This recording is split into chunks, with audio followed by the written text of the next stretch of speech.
Welcome everybody to the build-up to the 2022 InterVarsity competition. My name is Adele Krach and I'm from Food Focus. And this is the third webinar Food Focus is hosting with the university to support you guys in planning in brewing the best beer for the competition this year. If you have missed the previous two webinars, where Wouter Steyn from Heineken gave you guys practical examples on how to boost your beers, and Jacques Janse van Rensburg from Lallemand spoke about fermentation variables, no fear, we've got you covered. The webinars will be posted on the InterVarsity Brew website from the first week in May. So you guys will be able to go in and study and look at all the amazing information that the presenters have provided us. So Olga and her team really are trying their utmost best to give information and guidance to everybody in terms of assisting you with planning your competition beer. So after the presentation, there is a short survey. And we really would like you to answer the survey so that we can make sure in future that we build in webinars specifically on information that you would like to know more about. To introduce the speaker, I'm going to hand over to Apiwe now. Thank you, Apiwe. Thank you. Good afternoon, everyone. My name is Apiwe Musani Mawela. I am with the Beer Association of South Africa.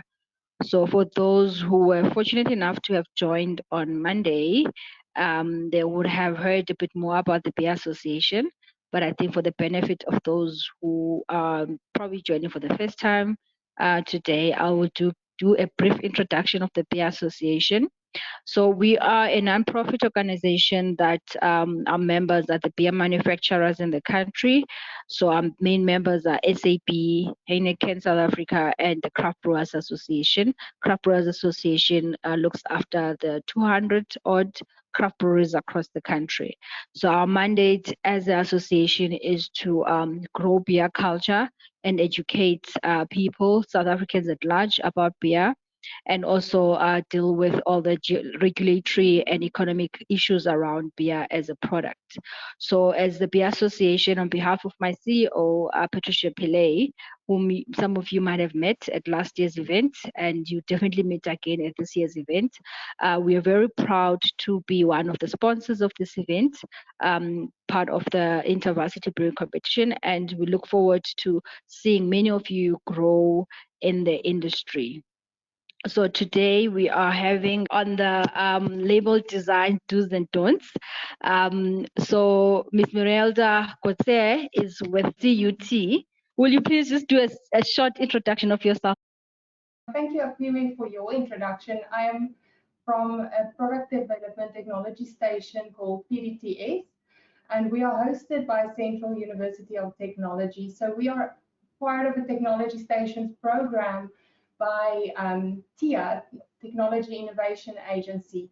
And yeah, we focus on product development. So as soon as I start the presentation, I've got one slide and just one short paragraph where I will be introducing what we do.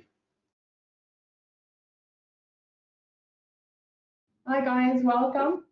It's wonderful to have you this lunchtime for a webinar. We're going to talk more about the do's than we're going to touch on the don'ts, but there are a couple of don'ts to keep in mind. We're going to talk about what makes a good label design, and then we're going to look at what information does your beer label need to contain by law. We're also going to look at the tools you're going to use to communicate the essence of your product and its personality. And then we're going to look at what to expect for this 2022 beer label design competition as part of the InterVarsity. And then we're going to play open cards with you. We're going to show you the judging template. Just a quick introduction. Our product development technology station is hosted by Central University of Technology and is part of the Technology Stations program by the Technology Innovation Agency, also known as TIA. We specialize in product development and have narrowed our focus on medical device product development in particular. And even though we also provide a graphic design and branding service like event branding and corporate and personal brand development, our main focus is on medical assistive device development. So it has been said that design is an opinion and also been defined as a skill. Others say it's a science, but it remains subjective. And the only opinion that matters is the audience that's going to buy your product. Design is something you have to pay for once. It's something built in at the start of your brand development. And it's also part of fixed costs in the total equation and not the variable costs, but keeping in mind that it adds value to every unit sold. Your product brand consists of more than just a logo or a label. It extends to anything that can essentially be branded. For example, your vehicles, your business card, your website, your social media platform, your brewing cruise t-shirts, the jackets, and so on. So the difference between brand and branding is that the one is an emotion and the other one is a marketing tool. Brand and branding are often referred to as the same thing when in fact it couldn't be further from the truth. Branding is only one element of building a successful brand. Therefore, having a good label and a good product design is only but the first step. Your brand represents your identity, who you are, what you do, how you are perceived, and essentially the customer service that you provide. So it becomes your reputation. A brand is the emotions that people associate with your business. A brand is almost entirely the result of how a customer feels when they do business with you. And it's what they take away after walking out of your shop or completing an email or even having a telephone conversation. So it is the words and the emotions that they use to describe your business to friends, families, and colleagues. Now, a graphic designer cannot create your brand. And that sounds strange because as a graphic designer, I normally introduce myself by saying I develop personal and corporate brands. But that's not entirely true. A brand is something that is built from the inside out. A graphic designer can develop a brand design and a brand identity, giving you, the brand owner or the product owner, the tools to create the brand and then make that come alive and grow that brand. In this case, your pack will be the bottle together with its label. So the essence of a package at its core would be the ability to create the illusion that the product it contains has never been touched by another human hand. But the definition cannot end there. You would want to know what it is that you're consuming. And as much fun as beer is, there's a lot of legislation and legal requirements surrounding its sale. The label must show the name of the foodstuff on the main label in letterings no less than 4 millimeters high. Consequently, it should state beer, ale, cider, or stout. So the foodstuffs that I'm referring to is, in this case, on screen we see porter. The word porter is the foodstuffs that needs to be at least 4 millimeters high. So that's identifying what the package and what is inside, what it is claiming to be. Then your list of ingredients, including the additives, needs to be added onto the label. Preferably, normally it's at the back, and it needs to be listed from the most to the least. In a beer's case, it would be water that would be listed first, because that is what it contains the most of. Then the name and the address of the producer or the seller. Keep in mind that you must be able to physically visit the factory. The country of origin, the lot identification and the barcode, the best before, the use by or sell by date. It needs to have storage instructions, and if you want serving suggestion, the allergen indication, and then the health warning. Now, black text on a white background separated from the graphics, and we'll get into a little bit more detail on that in a moment. The design elements, the look and the feel of the product, communicates the personality of the brand and is seen on both the front as well as the back of the label. The section of the label, these are just for example purposes. These labels don't exist in practice. We added logos, barcodes, and spaces for information just to give you an outline of a layout and also to show you what information needs to be on the label. So this section of the label shows you the owner of the brand, but it's not the manufacturer necessarily. The manufacturer details must feature on the product, a physical address and contact details. One must be able to visit the premises of the manufacturer. So it's not a postal address, it's a physical address that must be on there. And I just want to throw in additionally, I know it will be probably part of the pack that you will receive for the rules for the competition, but the competition, especially the design category, is completely blind and anonymous. So we don't know what university label or what beer label belongs to which university. So don't put the name of your university on the label. Do not put an email address or a website or even your physical address. You can make a fake address, but as long as there's a physical address on the label, that should be fine. So then also the product description, the barcode. Also, if you are not able to download a picture of a barcode, then draw a white block and put in the block the words barcode, and we will count it as a barcode. But it's easy enough, just download a JPEG or PNG from the internet. It could be a fake barcode, and then just add it, position it onto your product. Then optional is a QR code that links to a URL for more information on the product or the brand or the company.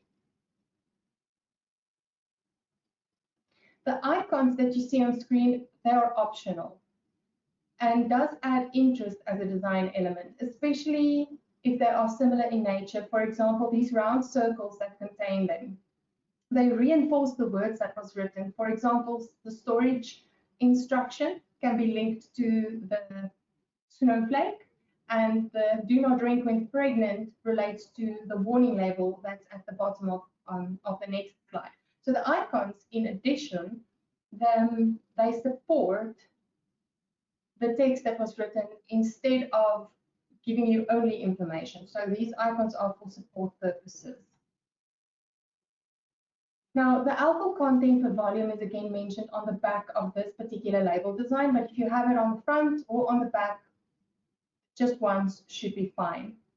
Then the health warning is indicated on the label. It is separated from the rest of your graphics. It is written in black text on a white background. This is an article by the Institute of Alcohol Studies. It is called the International Evidence and Best Practice on Alcohol Labeling. Now, they have a list of mandatory legally required health information of labels on alcohol containers. And this is what they've written. They've written for across the globe what each country specifies on health labels. In South Africa, it needs to be visible and not affected by any other matters. So it needs to be on a section of your label that doesn't contain other important information. It's normally at the back, at the bottom, but you can decide where you would like to put the health information. And then it needs to have a devoted space and at least 1/8 of the total size. Now, we as judges will not take the measurements of your label and then compare it to the percentage of the label. We just want to see it there. So if it appears in black text on a white background, you are good to go and you'll get all your marks for legislation.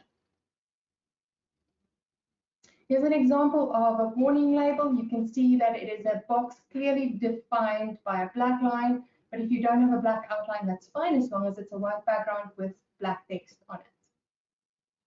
You can see if the warning label, it is not there to add to the design. In fact, it's meant to stand out like a sore eye. So if it makes your label look ugly, then it's serving its purpose. It needs to stand out. People need to see it. So in a world of numerous products shouting for our attention, the label and its graphics are that silent ambassador of your product. And the label's branding is going to account for most of your first impressions. Knowing your brand personality is important, and this needs to be translated visually. In other words, you need to take that warm, fuzzy, friendly oatmeal stout and figure out how to visually communicate that. So you will use tools for that, things like color, typography and fonts, graphic style, and imagery. These will become your tools you will use to communicate your brand's personality. The element that best communicates personality with just a quick glance is color. And science has shown that each color sparks a unique emotional connotation, acting as a shortcut for marketers and designers to communicate brand complexities with just a glance. So before you start picking out colors of your label, you want to think about the colors of your bottle. And as far as I'm aware, the brief for the competition is that your beer should be or must be in a brown or amber bottle.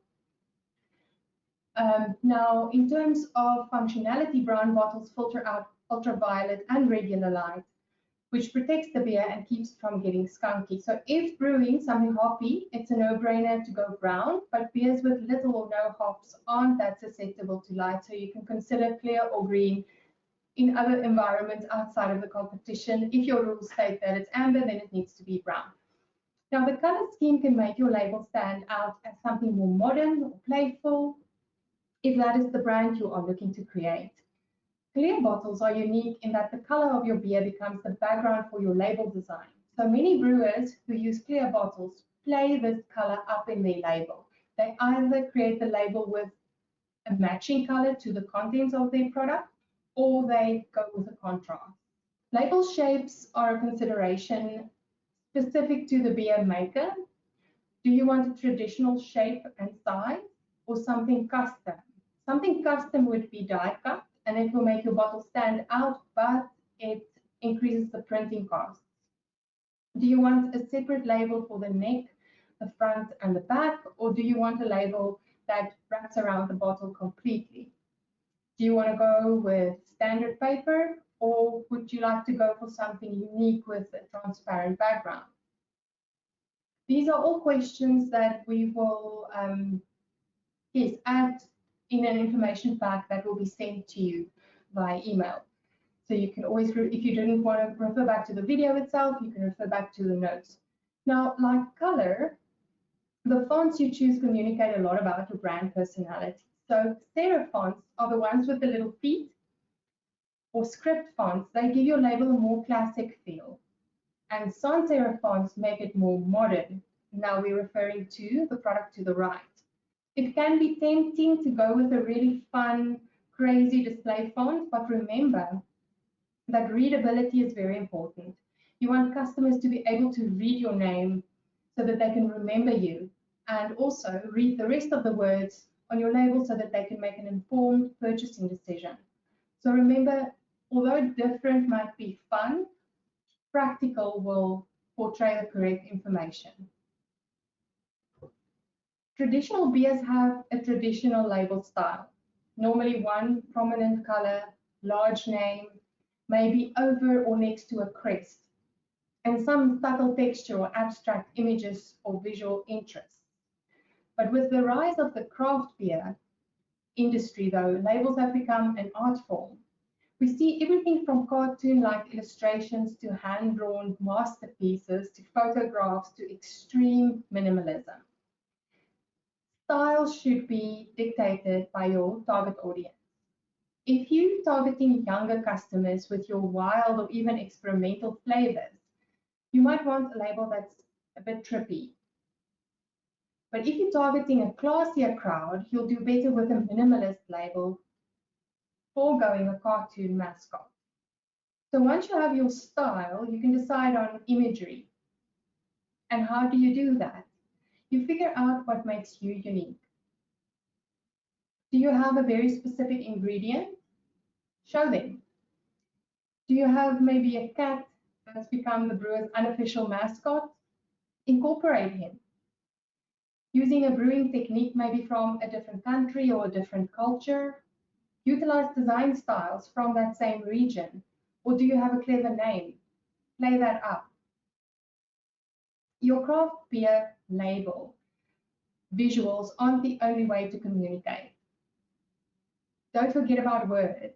They are designs too. So as mentioned previously, you want to reach your target customers, meaning a porter brand will want to reach out to porter drinkers. The most obvious way to do this is to first have the word porter on the bottle and then highlight the word through visuals. It's best to take a methodical approach at this step, and it's best then to look at keywords to describe your beer and what makes it special, and then prioritize them so that your designer or the person behind the computer or one of your teammates or a designer from the industry that you know who's part of your team will then emphasize those words over others.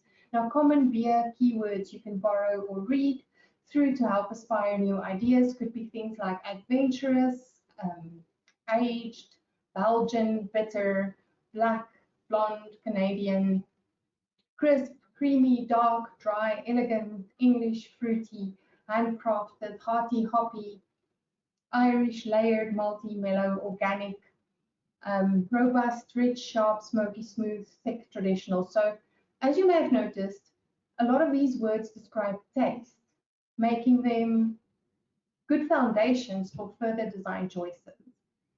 Especially with new customers, people tend to latch onto single ideas before they form deeper opinions.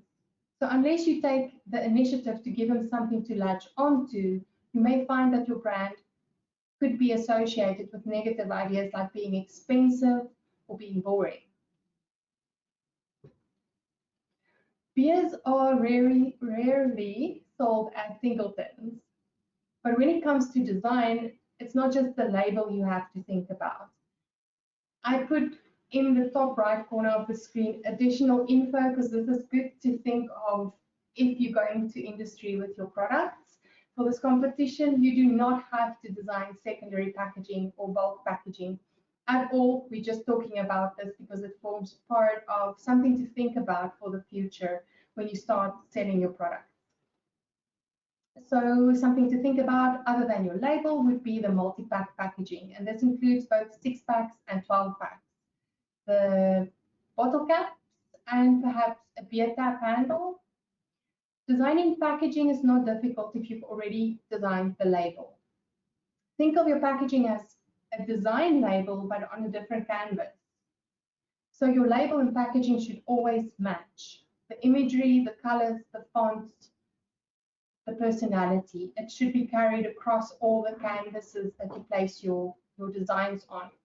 So consistency is an essential in branding. So outsiders should be able to link your packaging to your bottles, to your products immediately by just a single look. Now, alternatives would be worse. If your packaging and individual labels don't match, it makes your brand look disjointed and unprofessional, and you might as well then pack your product in someone else's box. For better or for worse, much of your success in the beer brewing industry depends on more than just how good your beer tastes. You could have created the best beer in the world, but if your marketing is lacking, no one will ever know about your product. So, like it or not, if you want people to fall in love with your beer's taste, you're going to have to impress them with your label. This is where we decided to introduce a section on the judging template on how the label design pairs with the taste of the beer. So the judges will be looking for mainly 4 things: legal or legalities, and all of those things we listed that must be on the label. We're also going to look at visual communication and the tools, and then your brand personality, and then the new, let's call it, the new addition to the judging that we will be looking at is, does it look the way it tastes? So the legal requirements, you can easily score 16% out of the 100 if you've got all of these checked or these added to your label. So the classification, as mentioned, if it's a porter or a lager or a stout, it needs to be at least minimum 4 millimeters high. Your brand name can still be the biggest, but as long as the classification of what is it that the product contains or that the bottle contains is 4 millimeters in height. Then your list of ingredients, the alcohol content and volume, the manufacturing address, Again, don't put your university's address on it, put a fake address on it so we can't identify whose label comes from whose university. The bottle date and sell-by date, the barcode, the storage instructions, and then the health warning. So the visual communication part counts for the most. We want to see what design characteristics you can build into the personality of your product. So we're going to look at how did you make use of color? What is the shape of your label? How did you use words and different fonts to add to the personality of the brand, and then the graphic style and the imagery? Then all of these visual communication tools, the color, shape, the words, and the imagery then forms your personality. We will then be able to categorize the personality in these main four: youthful, exciting, carefree, or spirited; rugged, tough, and outdoorsy; quirky, challenging, the status quo, or a bit weird; sophisticated, elegant, or luxurious. And if for some reason your personality falls in a different category, we will make a note of that. But it's not about what category you fall into. None of these categories will weigh, or I would say, are more important than the other. We just want to see how did you use color, shape, typography, words, style, and imagery to then have a personality. Because if you not fall into either one of these categories, your label might be perceived as being boring. So the new criteria that we're building into the judging template this year would be, does it look the way it tastes, or does it taste the way it looks? But I guess that the beer was first and then the label. You didn't design the beer according to what the label looks like.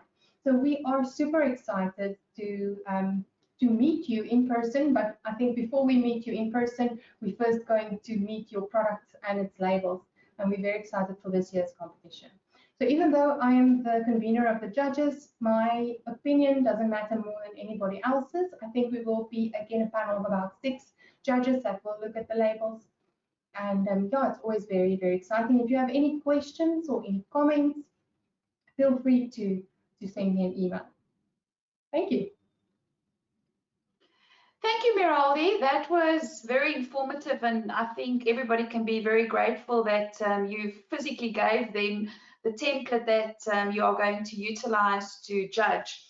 So, Nicole, the question that was asked by you in terms of the fake address, absolutely, you can put up there Santa's Workshop North Pole. I think that's already giving something away of your character, you know, of your label. What would you say, Miralde? Yes, definitely. Santa's Workshop should just have at least number 2 South Street, Santa's Workshop.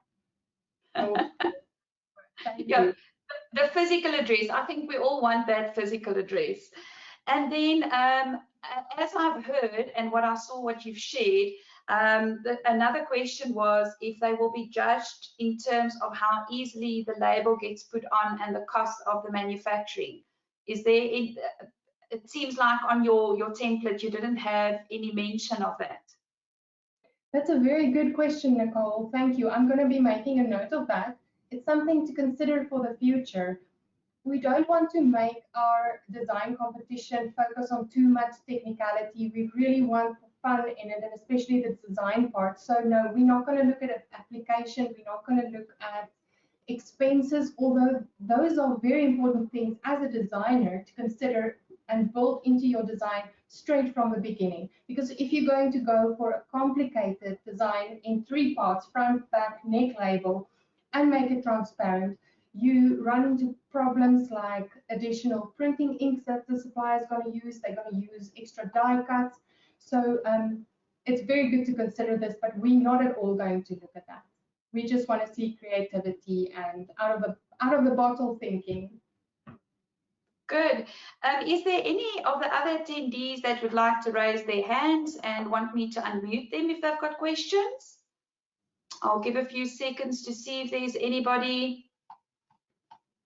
If there's not anybody that further wants to ask any questions, Miralde, it seems with the information that you've given, there's certain criteria where they will be able to automatically get the points easy just by ticking a box and making sure that that information is there. So I think that's very helpful, and it would be a shame if you lose points on that because you know that it's going to be there. And yeah, it seems like it's very important on the team to have a designer or have input from a designer to assist you. And I'm looking forward. I think a place to start is maybe to give a label to someone and ask them, if you see this, what do you think something would taste like if you drink it out of a bottle with this label on? So Miralde, thank you so much for your information. We really appreciate that. And Olga, I'm going to hand over to you now. I think you would like to ask everybody that's online in terms of the emails and the information that you've sent out. Hi, good afternoon. Thanks, Adele. Miralde, I just have one question that I thought of just now. How important is the neck label for the judging? We are not going to, in particular, ask if the product has got a neck label on it. So you won't score less points if you do have a neck label or not. From most of the ideas that you find on the internet, of the great designs out there, it seems as though the neck label finishes the design nicely. So if you have time, I would encourage to add a neck label, but don't do it last minute if you don't have any time to really make it fit in with your brand. Because I remember last year we had someone who added a neck label, but you could really see it was an afterthought. So it actually negatively impacted the label that was already there, because you could see there was no attention to detail on the neck label. So rather leave it out if it's not from the beginning part of the design planning. Great, thank you.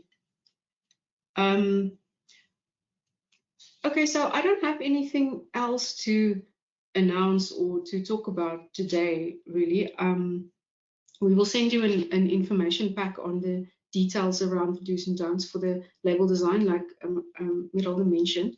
So I actually dumped a lot of information on you at Tuesday's webinar about the all-flavor sensory training that Lallemand is going to sponsor for us, and also the sponsorships for raw ingredients, which all of the teams will receive this year. So I thought if anybody has questions about what you're going to receive, how the all-flavor tasting will work, you're welcome to ask. I will give a couple of minutes for that if you have any questions around those two things, the sponsorships for raw ingredients and then the all-flavor sensory evaluation training. Thank you, Olga. If that's all for today, I think we can end off this webinar. As I've mentioned, the recordings will be available on the microsite in the first week in May. And we've got the last webinar tomorrow. So please make sure that you are registered for this webinar. And we're looking forward to having you back tomorrow. Enjoy the rest of your afternoon. Thank you, everybody. Bye-bye.